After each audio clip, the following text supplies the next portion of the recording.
Welcome to VLearn. This is session 7, part first of technology transfer. So in today's session, we are going to discuss about strategic risks in planning and implementing technology transfer. So here, first of all, today we are going to discuss about methodology. After that, we are going to discuss technology management, that is relevance and phases. So under this, we are going to discuss about technology forecasting and assessment. After that, we are going to discuss technology planning and strategy. After that, we are going to have development and acquisition of technology. Then we are going to cover transfer of technology. After that, we are going to have steps in technology transfer. Then we are going to cover the phases of technology transfer, and at last we are going to discuss about technology adoption and adaptation. So here, first of all, let us discuss about methodology. So we focused on organizations in the manufacturing industry, so particularly the automobile manufacturers in the Indian context. हम अगर बात करें organisations में तो हम manufacturing industries पर focus करते हैं, लेकिन अगर इंडिया में बात करें तो जनरली जो हमारा फोकस होता है वो ऑटोमोबाइल इंडस्ट्रीज़ में होता है. So the vehicle manufacturers which are large enterprises are supported by a network of vendors which are small and medium enterprises whose role in technology transfer is vital. अब यहाँ पर जो व्हीकल मैन्युफैक्चरर्स हैं, यहाँ पर हम जो एग्जांपल ले रहे हैं व्हीकल मैन्युफैक्चरर्स के, वो लार्ज इंटरप्राइजेज भी हो सकते हैं या स्मॉल वेंडर्स हो सकते हैं जो कि एक नेटवर्क के थ्रू सपोर्ट कर रहे हैं एक दूसरे को. ये जो हैं वेंडर्स, ये पर्टिकुलरली स्मॉल और मीडियम इंटरप्राइजेज से रिलेटेड हो सकते हैं, जिनका कि जो मेन रोल है वो टेक्नोलॉजी ट्रांसफ़र में होता है. काफ़ी इंपॉर्टेंट रोल प्ले करते हैं ये टेक्नोलॉजी ट्रांसफ़र में. So here we are going to study the plan which is as shown below. So here, first of all, a review of literature on related aspects of the study and the identification of key issues and strategic risks in technology transfer. सबसे पहले यहाँ पर review होता है एक literature का, जिसमें कुछ रिलेटेड आस्पेक्ट्स होते हैं स्टडी के, आइडेंटिफिकेशन के. यहाँ पर जो मेन आइडेंटिफिकेशन होता है वो हमारे की इश्यूज़ का होता है, जो कि स्ट्रेटेजिक रिस्क से रिलेटेड होते हैं किसी भी टेक्नोलॉजी ट्रांसफ़र में. So, an empirical appraisal of vendors to identify clusters in technology acquisition. अब यहाँ पर अप्रेजल होता है डिफरेंट वेंडर्स का, ताकि हम उनको आइडेंटिफाई कर सकें किसी भी क्लस्टर में. Then an assessment of the links in technology absorption capabilities with success in technology transfer. यहाँ पर बाद में फिर असेसमेंट होता है डिफरेंट टेक्नोलॉजी लिंक्स का, एब्जॉर्प्शन कैपेबिलिटीज़ का, to check the success of technology transfer.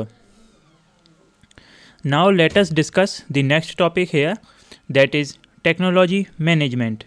So basically here we are going to discuss about relevance and the different phases. So the management of technology is acquiring a distinctive character and increasingly being recognized as an activity that complements other managerial functions in providing the necessary inputs to the decision making process. अब जब यहाँ पर technology की बात आती है तो कुछ डिस्टिंक्टिव कैरेक्टर्स को एक्वायर किया जाता है, that means which are different from the other activities which are complementary to the another managerial functions. अब यहाँ पर जो मैनेजरियल फंक्शंस होते हैं वो डिफरेंट इनपुट्स प्रोवाइड करते हैं, जो कि काफ़ी हेल्पफुल हैं डिसीजन मेकिंग प्रोसेस में.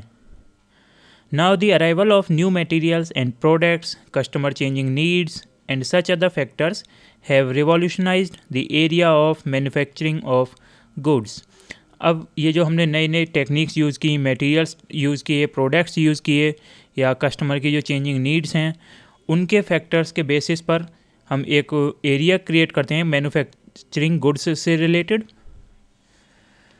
सो product life cycles have been shortened. The variety of products for manufacture in a single production unit has considerably increase. अब यहाँ पर जो प्रोडक्शन लाइफ साइकिल हैं वो काफ़ी शॉर्ट हो जाती हैं, due to which these production life cycles has increased. So existing new products have to be constantly modified to remain competitive. जो existing products हैं या जो new products हैं उनको constantly modification की ज़रूरत होती है ताकि वो market में maintain रह सकें to give some competition to the opposite parties.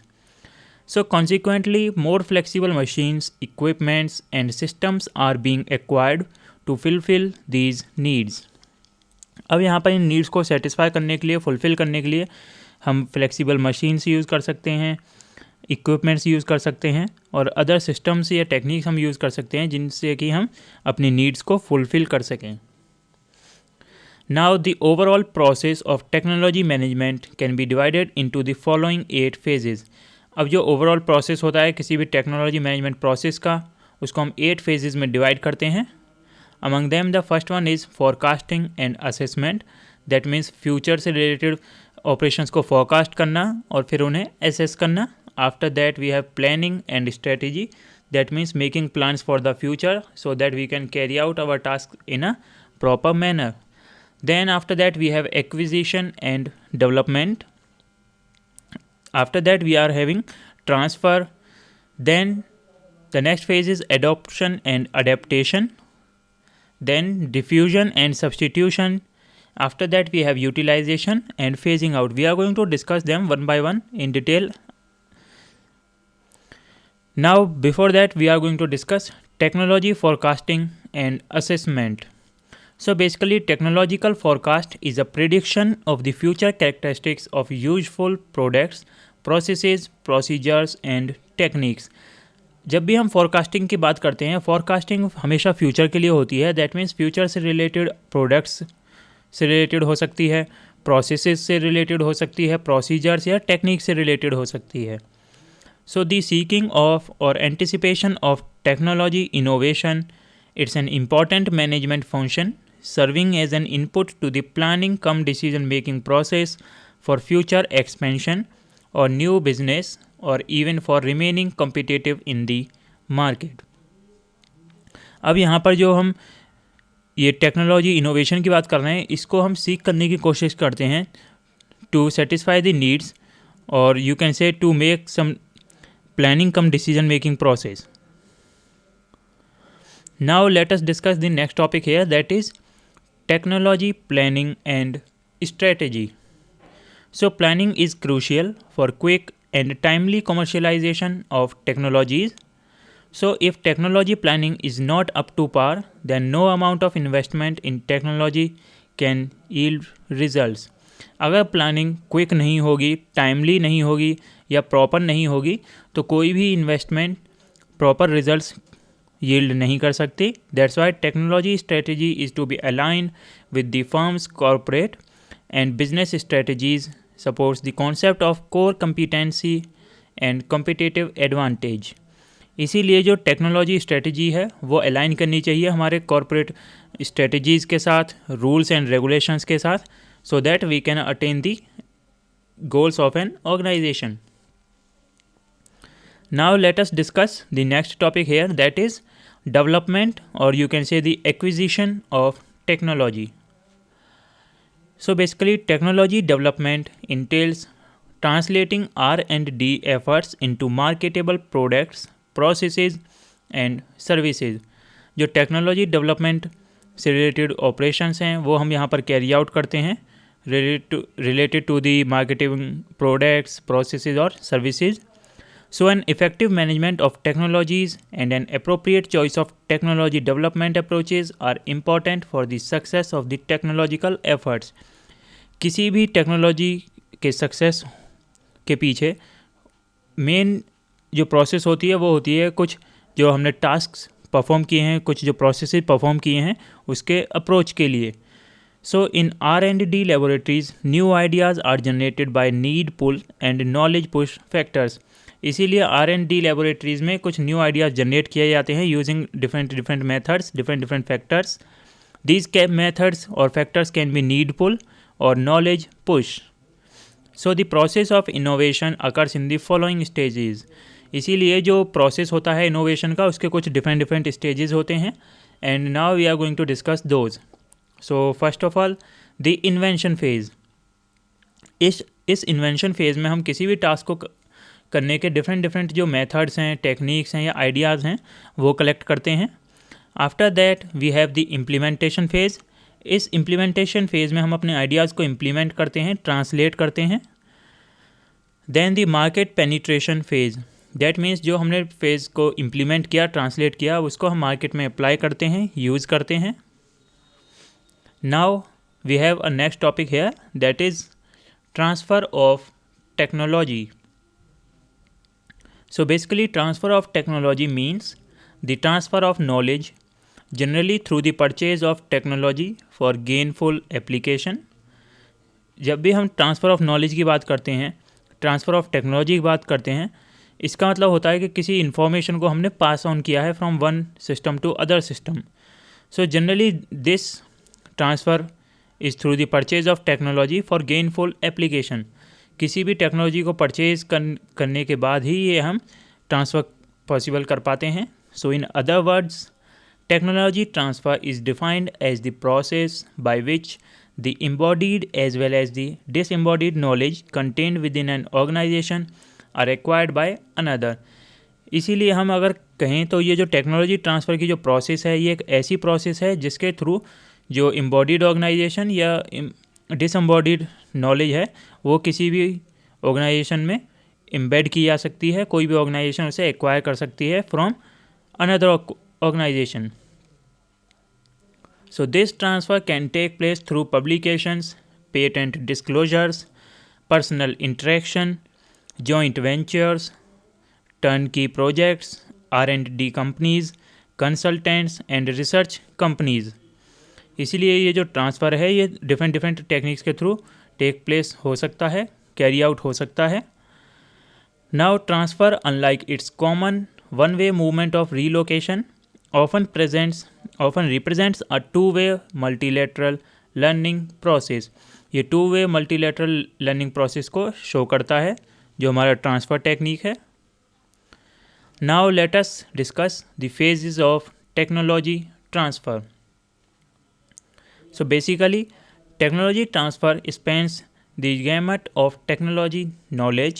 technological knowledge यहाँ पर represent की जाती है।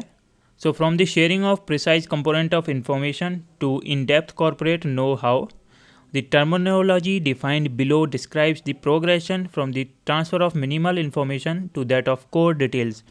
यहाँ पर अब जो हम phases डिस्कस करेंगे उनमें हम देखेंगे कि प्राइमरी फेजेस से फाइनल फेजेस तक इन्फॉर्मेशन कैसे फ्लो होती है। So first one here is show how. So the recipient at this stage is a subcontractor with limited technical assistance allowing only the most meagre transfer of technology. Show how का मतलब यहाँ पर जो recipient है इस stage में, जो कि उसको हम यहाँ पर एज अ कॉन्ट्रैक्टर, सब कॉन्ट्रैक्टर ट्रीट करते हैं, यहाँ पर उसके पास कुछ लिमिटेड टेक्निकल असिस्टेंस होता है जिसके थ्रू वो ट्रांसफ़र करता है किसी भी टेक्नोलॉजी को। Then we have know how. So here the transfer of technology accelerates as there is full technical aid with scientific assistance, adaptation, use of materials and transmission of results and formulas. यहाँ पर हम technology को transfer करते हैं, accelerate करते हैं through different technical aids, scientific assistance, adaptation, or you can say use of materialistic techniques. Now at the same time the attendant risks also increase. After this phase we have know why. So in this step existing research is shared with the supplier of technology, transmitting concepts and explaining formulas। know why में हम existing research को share करते हैं with different suppliers so as to transmit the concepts and explaining formulas. Information की sharing के लिए, technology को share करने के लिए, ट्रांसमिट करने के लिए हम यहाँ पर इस कॉन्सेप्ट को यूज़ करते हैं। Then we have know everything. So here the core technology is transmitted, intensifying the risks with a boomerang effect perhaps already in place. यहाँ पर कोर टेक्नोलॉजी को ट्रांसमिट किया जाता है, इंटेंसिफाई किया जाता है रिस्क्स को।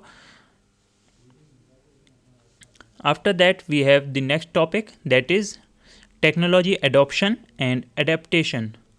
So technology transfer progresses through the following 5 phases. अब यहाँ पर जो टेक्नोलॉजी ट्रांसफ़र एक प्रोसेस है वो डिफरेंट फेजेस के थ्रू प्रोग्रेस होती है उसमें. सो here the first stage is incubation. So in this initial phase of technology transfer, companies evaluate their technological capabilities and life cycles, human abilities and know-how.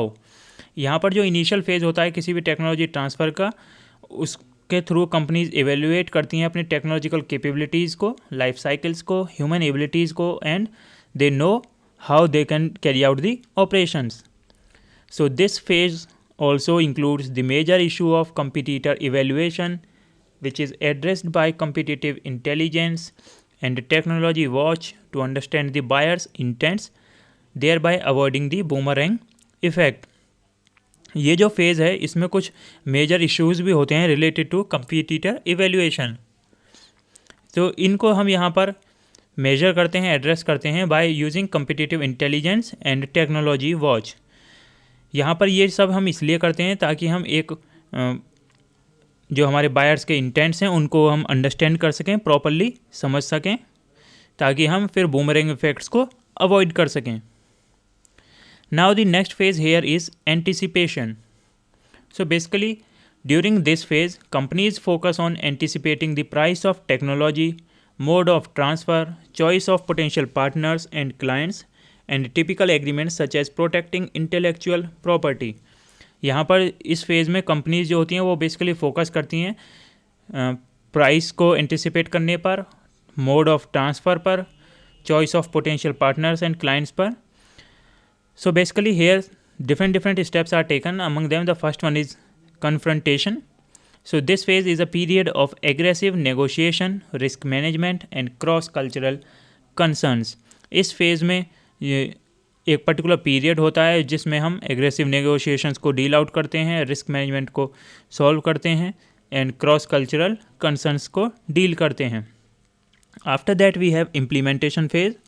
So this includes financing, project management, the adaptation of technologies to specific local requirements and the transmission of know how, training and technical aid. Technology को understand करना, requirements को identify करना, technical aspects को identify करना, यहाँ पर इस stage में ये सब टास्क कैरी आउट होते हैं.